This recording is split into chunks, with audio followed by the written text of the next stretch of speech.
धान उत्पादक शेतकऱ्यांना हेक्टरी 20,000 रुपये बोनस देण्याची घोषणा राज्याचे मुख्यमंत्री देवेंद्र फडणवीस यांनी नागपूर येथील हिवाळी अधिवेशनात केली होती। पण या घोषणेला 6 महिन्याचा कालावधी लोटला तरी अद्यापही शेतकऱ्यांना बोनस मिळालेला नाही। राज्यातील 5,48,782 शेतकरी आहेत जे बोनसच्या प्रतीक्षेत आहे। गोंदिया जिल्ह्यातही 1,52,313 शेतकरी आहेत जे बोनसच्या प्रतीक्षेत आहे। शासकीय धान खरेदी केंद्रावर धानाची विक्री करणाऱ्या शेतकऱ्यांना प्रोत्साहन अनुदान म्हणून शासनाकडून प्रति हेक्टर बोनस दिला जातो।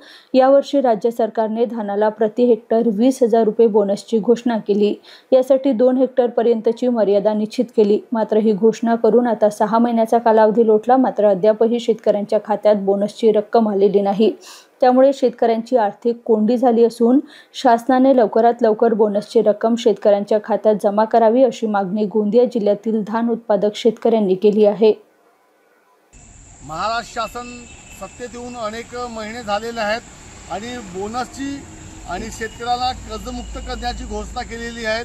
आणि अशा स्थितीमध्ये महाराष्ट्रामध्ये तांदूळ पिकवणारा जिल्हा गोंदिया, भंडारा, गच्चू जिल्हा आणि भंडारा जिल्हा आहे। अशामध्ये शेतकऱ्यांना आज विपरीत परिस्थिती आहे। अवकाळी पाऊस पडलेला आहे, अनेक नुकसान झालेलं आहे, शेतकरी हवालदिल झालेला आहे। आणि ह्या शेतकऱ्यांना जर शासनाने मदत केली नाही, ज्या प्रकारची घोषणा शासनाने केली, जर शासनाने आपण केलेल्या घोषणेनुसार यांना बोनस आपण 8 ते 10 दिवसात दिला नाही, कदाचित महाराष्ट्रात, विदर्भात, पश्चिम महाराष्ट्र आणि ज्या जिल्ह्यामध्ये शेतकरी आत्महत्या करत होत्या त्यापेक्षाही बिकट परिस्थिती आपल्या विदर्भामध्ये होणार आहे। आणि याची परिस्थिती मान्य देवेंद्रजीनं आपण घोषणा केल्याप्रमाणे कुठल्या प्रकारचं पालन केलं नाही। इथे महाराष्ट्रामध्ये गोंदिया, भंडारा जिल्ह्यात भाजपाचे अनेक आमदार आहेत, या विषयावर ते प्रश्न मांडत नाही। आणि यामुळे जे काही सूचना आहेत भाजपाचे आमदार यांनी शेतकरी धान पिका शेतकऱ्यांसाठी बोनस आणि त्यांचा सातबारा कोरा या विषयावर प्रश्न मांडावा। शासनाने घोषणा करून देखील, मान्य देवेंद्रजीने घोषणा करून देखील आमच्या खात्यामध्ये बोनसचा एकही रुपया आमच्या खात्यात जमा केला नाही, सातबारा कोरा केला नाही।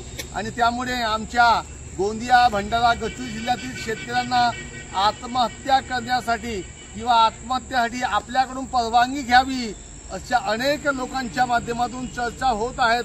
आपण जर ह्यावर पाऊल उचललं नाही तर मराठवाडा, पश्चिम महाराष्ट्रापेक्षाही बिकट परिस्थिती या विदर्भातील धान शेतकरीवर येणार आहे।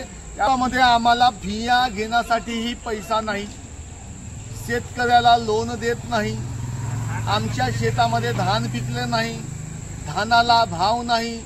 धानाला भाव असेल तर त्यांच्या खात्यामध्ये आपल्या मजूर संस्थेच्या माध्यमातून, आपल्या आदिवासी संस्थेच्या माध्यमातून यांच्या खात्यामध्ये अनेक दिवसापासून पैसा जमा होत नाही।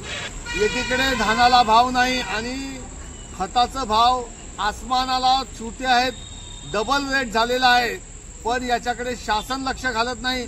आम्ही शेतकरी आता कसं जगायचं हे कदाचित आम्हाला आपण सांगावं। आपण फक्त व्यापाऱ्यांचा फायदा बघतात, शेतकऱ्यांचं बघत नाही।